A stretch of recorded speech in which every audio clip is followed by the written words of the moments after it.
Thomas Hartwell steps through the saloon doors, dust still clinging to his expensive leather boots. The room falls dead quiet. Cards freeze mid-deal. Whiskey glasses pours halfway to lips. Every eye in the place measures him from his tailored coat to his clean-shaven jaw. The barkeep wipes down a glass with practiced ease, nodding toward the golden-haired beauty weaving between tables. "You want Elena," he says, voice carrying across the sudden silence. "Every man does." Thomas watches the crowded room unfold before him like a stage play. Elena moves like captured sunlight, all hunted smiles and gentle touches that linger just long enough. Men lean forward when she passes, drawn by some invisible current. She laughs at their jokes, refills their drinks, lets callous hands brush against hers. The room revolves around her like planets around the sun. In the far corner, her sister Mercy scrubs tables with mechanical precision. Burn scars twist across the left side of her face, pulling her mouth into a permanent half-grimace. Customers shift their gaze away when she approaches, studying their drinks or the worn floorboards. She moves like a ghost through her own life, invisible except when someone needs their mess cleaned up. "I'll take that one." Thomas points directly at Mercy. The saloon erupts. Laughter bounces off the walls like gunshots. Someone slaps their knee hard enough to rattle chairs. The piano player misses a note. "Sir, you must be tired from traveling." The barkeep tries again, forcing politeness over confusion. "Perhaps you'd like to rest first. Clear your head." "I said what I said." Thomas crosses the room with deliberate steps. His boots echo against the wooden floor. Conversations die as he passes. Mercy looks up from her scrubbing, confusion flickering across her damaged features. "I'd like to buy your dinner." She sets down her rag slowly, studying his face for traces of mockery. "You making fun of me?" "No, just hungry for good company." Elena's practiced smile falters for the first time all evening. The room holds a collective breath, waiting for the punchline that never comes. Mercy glances toward her sister, then back at Thomas. "Nobody wants to eat with me." "I do." The words hang in the air like smoke from a dying fire. Mercy leads him to a small table near the window, and whispers follow them like shadows across the floor. Thomas cuts into his steak while Mercy picks at her soup with careful, measured spoonfuls. She keeps her scarred side turned toward the wall, away from the room's curious days. The whispers have died down, but eyes still drift their way like moss to flame. "How long you been working here?" 3 years. Since the fire." "What fire?" Mercy's spoon stops halfway to her mouth. She sets it down with a soft clink against the ceramic bowl. "The schoolhouse. 8 children trapped inside." Her voice drops to barely above a whisper. Elena was supposed to be teaching that day. "She got scared, ran off. So I went in." Thomas chews slowly, watching her face. "You saved them." "Saved 7. Lost 1. Mercy touches the twisted skin along her jaw. "Lost this 2. And the town. They don't like looking at what their cowardice cost. Easier to love Elena. She's still pretty." The words carry no self-pity, just flat truth delivered like a weather report. Thomas leans forward across the small table. "What about you?" "What about me?" "You're the bravest person in this room." Mercy laughs, the sound sharp and bitter as winter wind. "Brave don't pay bills. Beauty does." She gestures toward Elena, who's working the far side of the room. Men slip coins into her apron pockets, by rounds just to keep her talking. "Look at her." She runs from burning buildings, and they line up to give her everything she wants. Maybe they are fools. Maybe they are practical. Elena appears at their table as if summoned by their conversation. She moves with deliberate grace, hips swaying in calculated rhythm. "Thomas, isn't it? I saved you a dance." Thomas doesn't look up from his plate. "I'm eating." "With her?" Elena's honey-sweet voice sharpens to a blade's edge. She's got nothing to offer. Thomas stands slowly, unfolding to his full height. The chair scrapes against the floorboards. "More than you ever will." Elena's face flushes red as fresh blood. The saloon goes dead quiet. Even the piano player's fingers freeze on the keys. Her perfectly painted lips form words that never quite emerge, opening and closing like a fish pulled from deep water. "You'll regret this," she whispers. The threat hangs in the air between them, heavy with promise. Elena storms toward the back room, her skirts whipping around her ankles. Mercy stays at Thomas in shock, her scarred hand pressed flat against her throat. Elena slams into the sheriff's office, the door rattling against its frame. Sheriff Pike looks up from his whiskey, amber liquid catching lamplight. That stranger's making a fool of us all. How's that? He chose Mercy over me. Over me. Pike sets down his glass with deliberate calm. Man's got strange tastes. It's not about taste. It's about respect. If men start thinking burn-up girls are worth more then what, Elena? She leans across his desk, palms flat on the scarred wood. You know what I mean. Order, the way things should be. Pike's eyes narrow to slits. What you want me to do about it? Find a reason to run him out. Or worse. Meanwhile, Thomas walks Mercer home through muddy streets that squelch under their boots. Dogs bark in the distance, their voices echoing off shuttered windows. The town feels dead except for those hollow sounds. Why'd you really come here? Mercy asks. Business. Looking to buy land. From who? Whoever's selling. Mercy stops walking, her feet sinking into the soft earth. Elena's daddy owns half this county. Sheriff Pike owns the other half. And you just made enemies of both. They reach a small cabin that sits apart from the other houses like a forgotten thought. Mercer's home is clean but bare. One chair by the window, one plate on the shelf, one cup beside the wash basin. You live alone. Nobody wants a scarred woman around. Bad luck, they say. Thomas notices letters tied with ribbon on the mantel. From who? Mercer's voice softens like worn cloth. The families of the children I saved. They write sometimes, when they can. She pulls out a letter, the paper soft from handling. Little Mary's mama. Says Mary asks about me every Sunday after church. She remember you. I pulled her out last, when the roof came down on me. Thomas reads over her shoulder. The letter thanks Mercy for giving Mary a future, for the chance to grow up and marry, and have babies of her own. 7 letters like this. 6. Samuel's parents. Mercy's voice catches. They blame me for not saving him too. She folds the letter carefully and places it back with the others. These are her treasures, her proof that something good came from the flames. Outside, boots splash through mud with purpose. Heavy steps that know their destination. Sheriff Pike's voice carries through the thin walls like a blade. Thomas Hartwell, come out here. Thomas and Mercy freeze. The letters seem to tremble on the mantel. Through the window, they see Pike's shadow against the lamplight, waiting. Thomas opens the door to find Sheriff Pike standing on the small porch, flanked by 2 deputies. Elena hovers beside them like a shadow made flesh, her earlier rage replaced by cold satisfaction. You're under arrest. For what? Horse theft. Elena says she saw you take her father's stallion. Thomas steps outside, the floorboards creaking under his weight.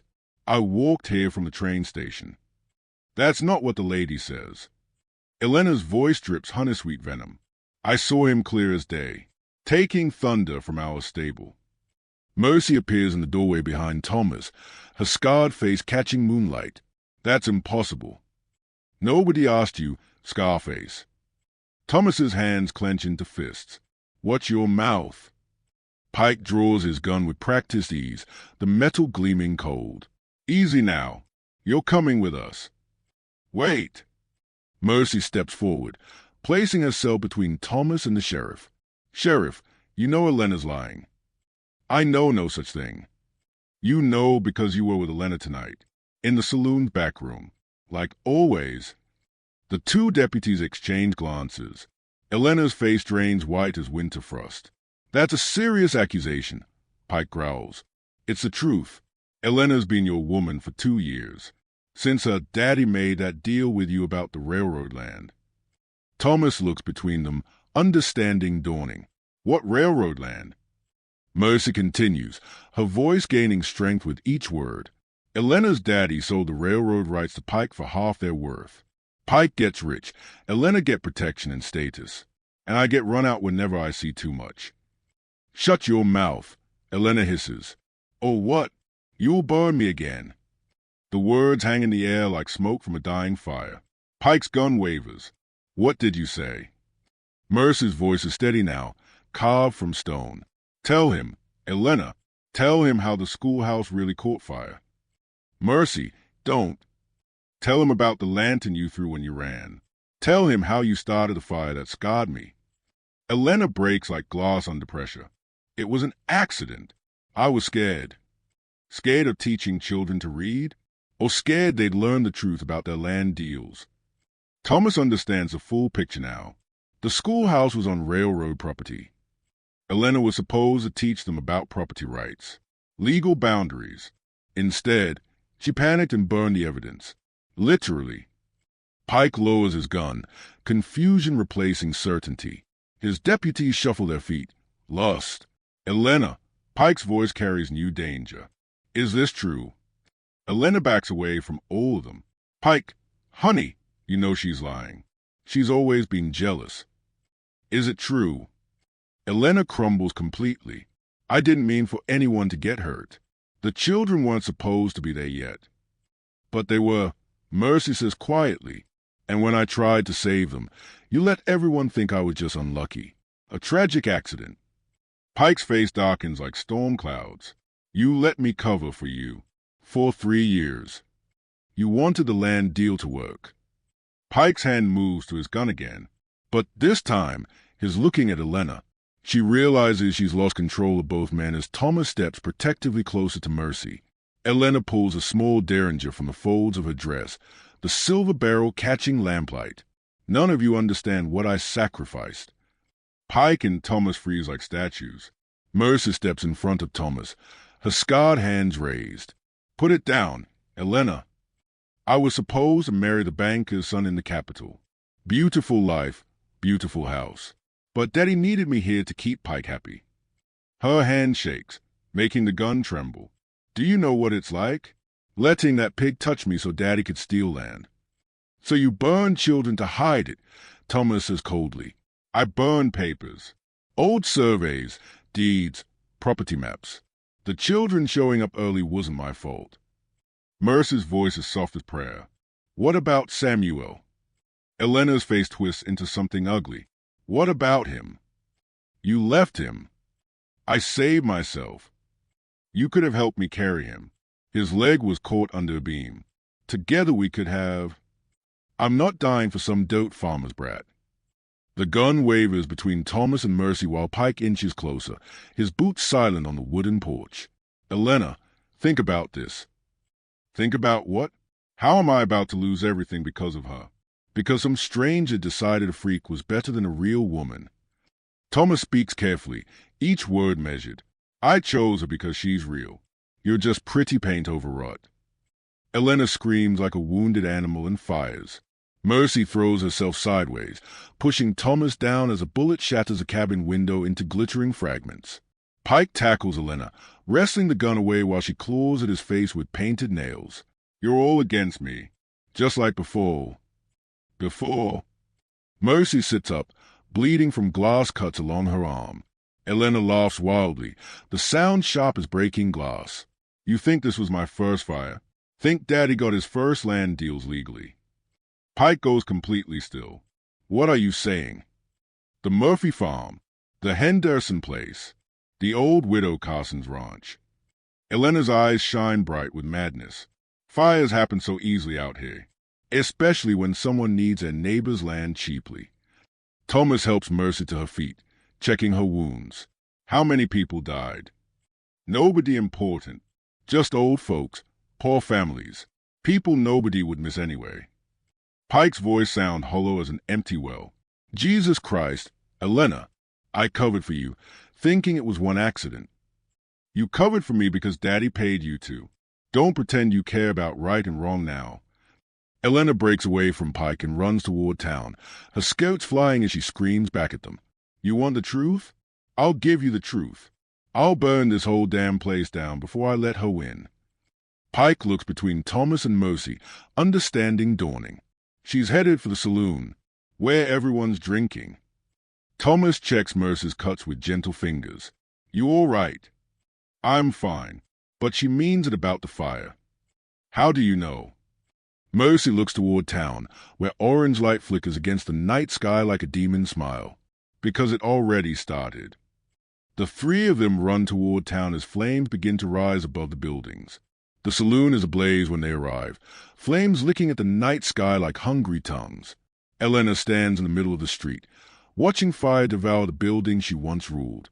Drunk men stumble out through smoke and chaos, coughing and screaming. Where's the bucket brigade? Thomas shouts over the roar. She burned the fire station first. Someone yells back through the confusion. Elena's laughter cuts through the chaos like a knife.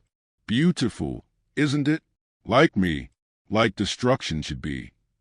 Pike grabs her by the shoulders, shaking her. How many people are still inside? Does it matter? They are all trash anyway, just like this whole miserable town. Mercy counts the men stumbling into the street, her scarred face tight with concentration. Where's old Pete? And Mary's father? Pete's passed out in the back room. A man gasped between coughs. Jim went after him, but they ain't come out.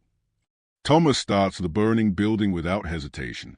Mercy grabs his arm, fingers digging into his sleeve. Don't. I can make it. No, you don't know the layout. I do.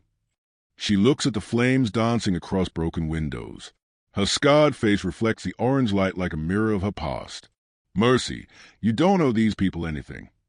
I don't owe them. I owe me. She pulls off her shawl and soaks it in the horse trough, the fabric heavy with water.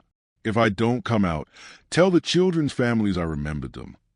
Thomas catches her hand before she can leave. Come out. She smiles, the first real smile he's seen from her tonight. I plan to. Mercy disappears into the smoke like a ghost returning home. Elena breaks free from Pike and runs toward the flames. She won't save them. She can't save everyone, just like before. Inside the saloon, Mercy crawls low beneath the choking smoke. The heat stings her scars, but she knows this pain. She's walked through fire before. She finds Pete collapsed near the bar, unconscious from drinking and smoking. Then Jim crumpled by the backstays, where the ceiling had started to buckle. Both men are heavy deadweight, but fear makes her strong.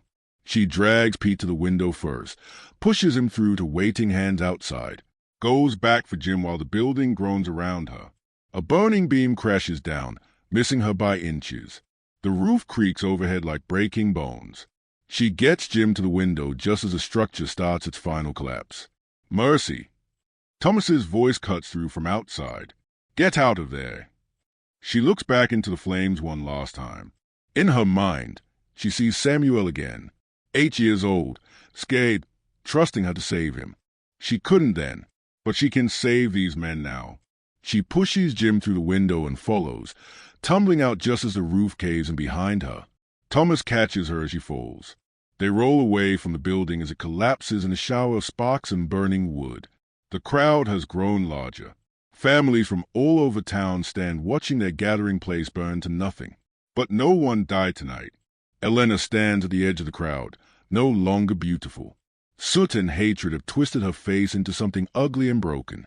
It doesn't matter, she screams at the assembled crowd. She still couldn't save Samuel. She's still a failure. Mercy stands slowly, leaning against Thomas for support. She looks at Elena, really looks at her for the first time in 3 years. You're right. I couldn't save Samuel. The crowd goes completely quiet. But I saved 7 children that day, and 2 men tonight. And tomorrow, if someone needs saving, I'll try again. She takes Thomas's hand in hers. That's the difference between us. Elena, you destroy things. I save them. Pike steps forward with his handcuffs gleaming. Elena Hayes, you're under arrest for arson and murder. As Pike leads Elena away through the crowd, she shouts back one final time. They'll never love you. You'll always be the ugly one. Mercy watches her go, then turns to Thomas. She's not wrong about that. Thomas lifts her scarred chin with gentle fingers. Beauty fades. Heroes don't. As dawn breaks over the destroyed saloon, the townspeople gather around Mercy and Thomas. Dawn light reveals the full destruction spread across the town like a scar. The saloon is nothing but ash and twisted metal. The The fire station stands as a blackened shell, but no one died. The townspeople stand in small groups, whispering among themselves. Some look at Mercy with new eyes, seeing her clearly for the first time. Others still turn away, unable to face what they've ignored. Mayor Davidson pushes through the crowd, his hat in his hands. Miss Mercy, on behalf of the town council. Don't. Mercy's voice carries bone-deep exhaustion. Don't apologize now because it's convenient. But what you did tonight is what I did 3 years ago. And 3 years before that, I would have done it again if you'd let me. She looks around at their faces, reading guilt and shame in equal measure. You didn't want a hero. You wanted someone pretty to serve your drinks and stroke your egos. Thomas steps beside her, his presence solid and reassuring. That's why we're leaving. The crowd murmurs, surprise whispers rippling through the gathered people. Mayor Davidson's eyes widen in panic. Mr. Hartwell, surely you don't mean... I came here to buy land, build a future. Thomas takes Mercer's scarred hand in his. I found something better. But your business plans will happen somewhere else, somewhere that knows the difference between worth and appearance. Old Pete, bandaged but alive, pushes forward through crowd. Miss Mercy, I owe you. You don't owe me anything, Pete. Just be kind to the next person who looks different. Jim nods from beside his wife, understanding passing between them. We won't forget. Some of you will, Mercy says quietly, but maybe some won't. Thomas and Mercy walk toward the train station, their footsteps echoing in the quiet morning air. Behind them, Sheriff Pike reads Elena's charges to a crowd that finally understands what beauty costs when it covers cruelty. At the station platform, Thomas buys 2 tickets from the sleepy clock. Where to? The clock asks. Thomas looks at Mercy with questioning eyes. Where do you want to go?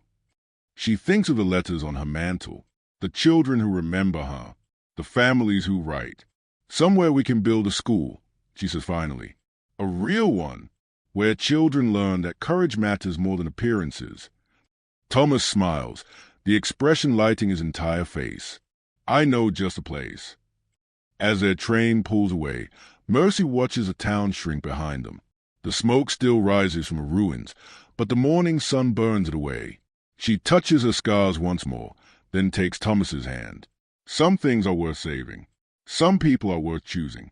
And sometimes the most beautiful choice is the one that sees past beauty entirely.